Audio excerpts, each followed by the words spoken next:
मकबूज़े इमरान खान के अंदर नून लीग ने तो अपनी सारी इज़्ज़त ख़त्म कर ही ली है, लेकिन बहुत सारे ऐसे चेहरे भी अपनी इज़्ज़त से हाथ धो चुके हैं कि जिनकी पाकिस्तान के अंदर थोड़ी-सी इज़्ज़त, थोड़ी-सी शोहरत हुआ करती थी। अब जैसे जवाद अहमद नामी एक पाकिस्तानी सिंगर जिसने पूरी दुनिया के अंदर नाम भी कमाया था, इज़्ज़त भी कमाई थी और एहतराम भी कमाया था, और पाकिस्तानी भी इसे बहुत पसंद किया करते थे और बड़ा प्यार का इज़हार भी किया करते थे। मगर न जाने इसको क्या सूझी कि इसने इमरान खान के खिलाफ बोलना शुरू कर दिया, और इसने जब भी कोई बात की, जब भी कोई मौक़िफ़ दिया, इमरान खान के खिलाफ ही दिया। और इसका रिज़ल्ट अब इस सूरत में सामने आया है कि जवाद अहमद ये कहता फिर रहा है कि सियासी मौक़िफ़ की वजह से कोई कंसर्ट के लिए नहीं बुलाता, मेरा म्यूज़िक का काम 95% ख़त्म हो गया है, क्योंकि इन साहब ने अपनी एक सियासी जमात नहीं बनाई हुई है। और ये सियासी जमात का कोई मौक़िफ़ और मंशूर हो या ना हो, इसका एक ही मंशूर अब तक मालूम हुआ है, और वो ये मंशूर है कि इमरान खान के ऊपर तनकीद करनी है, चाहे इसकी कोई वजह हो या ना हो। और यही वजह है कि इस तरह इमरान खान की इज़्ज़त कम करने के चक्कर में ये मसूफ़ अपना भी मुकाम खो चुके हैं। पाकिस्तानी ना ही इनसे ऑटोग्राफ लेते नज़र आते हैं और ना ही इनका एहतराम करते हुए नज़र आते हैं, बल्कि आप सोशल मीडिया के ऊपर इनकी जमात और जवाद अहमद के ऑफिशियल इसी तरह के पेजेस देखेंगे, इनके ऊपर इनकी सारी अपडेट्स आती हैं, तो आपको पता चलेगा कि इसने जब भी इमरान खान के खिलाफ जब भी कोई बात की है, जब भी इमरान खान के खिलाफ कोई बयान दिया है,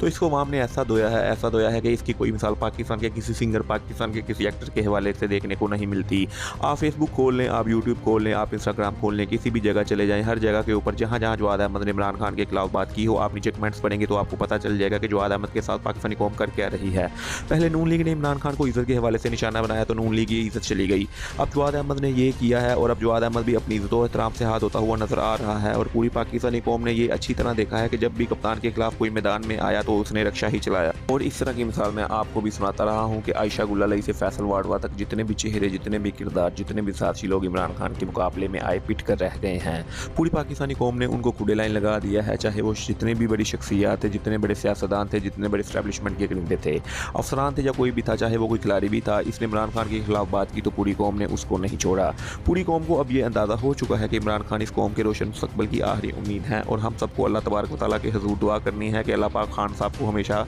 अपनी पनाह में रखे। जवाद नामी इस सिंगर ने जब अपना करियर स्टार्ट किया था तो उस वक्त इमरान खान भी क्रिकेट खेलता था, और उस वक्त जवाद अहमद को लोग सुना करते थे। इमरान खान के हवाले से भी पाकिस्तान के अवाम के दिल में बड़ी मोहब्बत थी, क्योंकि उसने पाकिस्तान को वर्ल्ड कप जितवाया था, और ये दोनों शख्सियात ऐसी थी कि अगर ये इकट्ठे चल रहे होते अब इमरान खान को अल्लाह ने रूज बख्शा, क्योंकि इमरान खान ने इस मुल्क का भी सोचा, और इस मसूफ़ ने अपने आप को सियासी तौर पर मशहूर करने के लिए, अपना सियासी कद बढ़ाने के लिए इमरान खान के ऊपर तनकीद करना शुरू की, क्योंकि उसे पता था अगर किसी भी तरह से किसी और सियासी जमात पर वो तनकीद करेगा तो इसे वो फेम या शोहरत नहीं मिलेगी जो इमरान खान के ऊपर तनकीद करने से मिलेगी, क्योंकि पूरा पाकिस्तान इमरान खान के साथ खड़ा हुआ था। और इस मसूफ़ ने ये सोचा हुआ था जब मैं अपनी बात करूँगा या इमरान खान के खिलाफ बात करूँगा तो यकीनी तौर पर अवाम मेरी बात सुनेगी और अवाम मेरी बातों को एक्सेप्ट करेगी, क्योंकि मैं बड़ा फेमस सिंगर हूँ। मगर इसे ये नहीं पता था कि सियासत करना हर किसी के बस की बात नहीं है, और जिस तरह इमरान खान सियासत के अंदर आया है तो इस तरह कोई भी माई का लाल ना आएगा, क्योंकि क्रिकेट से फिर सियासत के अंदर, फिर सियासत से आकर किसी मुल्क का वज़ीर-ए-आज़म बन जाना, ये मिसाल आपको पाकिस्तान के अलावा कहीं भी नहीं मिलेगी। और ये एक सियासी मिसाल है जिसको ख़त्म करना या जिसका रिकॉर्ड तोड़ना किसी के बस की बात नहीं है।